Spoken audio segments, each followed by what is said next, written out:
नमस्कार। आज के इस एक्सप्लेनर में हम सीधे भगवद गीता के दूसरे अध्याय की गहराइयों में उतरने वाले हैं। ये कोई आम चर्चा नहीं है, बल्कि उन प्राचीन संस्कृत श्लोकों को डिकोड करने की एक कोशिश है जो असल में हमारी आज की सबसे बड़ी समस्याओं और स्ट्रेस का एक बहुत ही स्ट्रक्चर्ड और विजुअल ब्लूप्रिंट देते हैं। तो बिना किसी देरी के चलिए शुरू करते हैं। आगे बढ़ने से पहले बस एक नज़र हमारे आज के रोड मैप पर। हम इन प्राचीन शिक्षाओं को 4 मुख्य हिस्सों में बांटेंगे। पहला, युद्ध भूमि की दुविधा। दूसरा, अमर आत्मा का सिद्धांत। तीसरा, बिना आसक्ति के कर्म। और चौथा, स्थिर बुद्धि। बस यही हमारा आज का सफर है। तो शुरुआत करते हैं हमारे पहले भाग से, युद्ध भूमि की दुविधा। आखिर वो कौन सा भ्रम या नैतिक संकट था जिसने इन महान शिक्षाओं की नींव रखी? जरा इस श्लोक पर गौर कीजिए। कृपाविष्टम अश्रुपूर्णा कुलेक्षणम। ये सिर्फ कुछ शब्द नहीं है, बल्कि एक बहुत ही गहरे और कच्चे इमोशन को दर्शाते हैं। ये महान योद्धा अर्जुन को एक ऐसी स्थिति में दिखाते हैं जहां वो दुख और फैसले ना ले पाने की वजह से पूरी तरह से टूट चुके हैं, एकदम लकवाग्रस्त यानी पैरालाइज्ड अवस्था में। और यहीं पर सबसे दिलचस्प बात सामने आती है। कुरुक्षेत्र का मैदान सिर्फ इतिहास का कोई पन्ना नहीं है।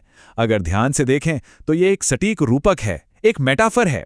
उस स्ट्रेस, उस अंदरूनी लड़ाई और मुश्किल फैसले लेते वक्त होने वाले एथिकल पैरालिसिस का, जिसका सामना हम सब रोजमर्रा की जिंदगी में करते ही रहते हैं। अब आते हैं दूसरे हिस्से पर, अमर आत्मा या सांख्य योग। देखते हैं कि इस लकवा मार जाने वाले शोक को दूर करने के लिए पहला दार्शनिक समाधान आखिर क्या दिया गया है। नयनम छिंदंती शस्त्राणि। ये श्लोक सच में एक बहुत बड़ा कॉस्मिक पर्सपेक्टिव सामने रखता है। यह बिल्कुल साफ कर देता है कि आत्मा पूरी तरह से शाश्वत और अविनाशी है। कोई भी हथियार इसे काट नहीं सकता और कोई भी आग इसे जला नहीं सकती। है ना एकदम गहरा विचार? इसे थोड़ा और आसान भाषा में समझते हैं। भौतिक शरीर क्या है? बिल्कुल अस्थायी। ठीक वैसे ही जैसे हम पुराने और फटे कपड़े बदलकर नए पहन लेते हैं, वासांसी जीर्णानि। लेकिन आत्मा, वो हमेशा रहने वाली और अपरिवर्तनीय है। इस तुलना का सबसे बड़ा मकसद यही है कि मृत्यु के उस गहरे डर को जड़ से खत्म किया जा सके, जो हमारे सबसे बड़े तनावों का कारण होता है।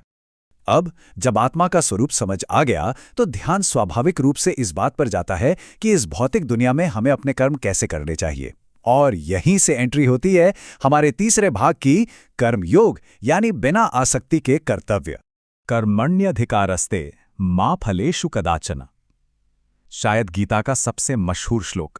सच कहें तो ये इंसानी कर्मों को लेकर गीता के नजरिए का बिल्कुल सेंटर पॉइंट है।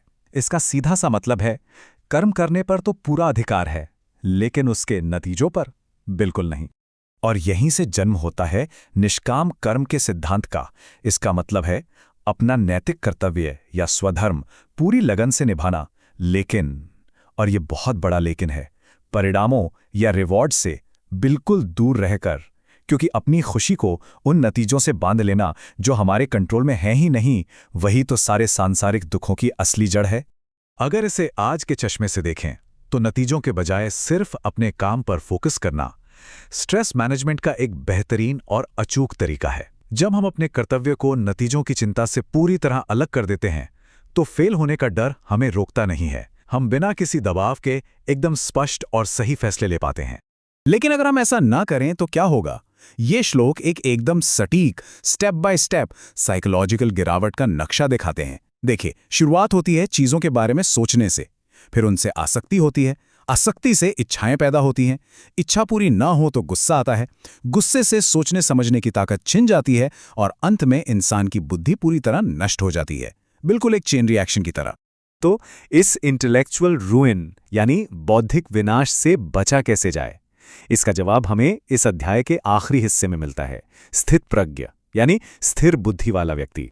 आखिर ये स्थित प्रज्ञ है कौन? ये उस इंसान की मानसिक स्थिति है जिसकी बुद्धि एकदम स्थिर है, जो जीवन के हर उतार चढ़ाव, सुख हो या दुख, लाभ हो या हानि, सबके बीच एक परफेक्ट बैलेंस बनाए रखता है। मान लीजिए ये एक ऐसी मेंटल शील्ड है जो बाहरी दुनिया की किसी भी उथल पुथल और शोर को अंदर आने ही नहीं देती। इन प्राचीन श्लोकों में ऐसे व्यक्ति के लक्षणों की पूरी लिस्ट है।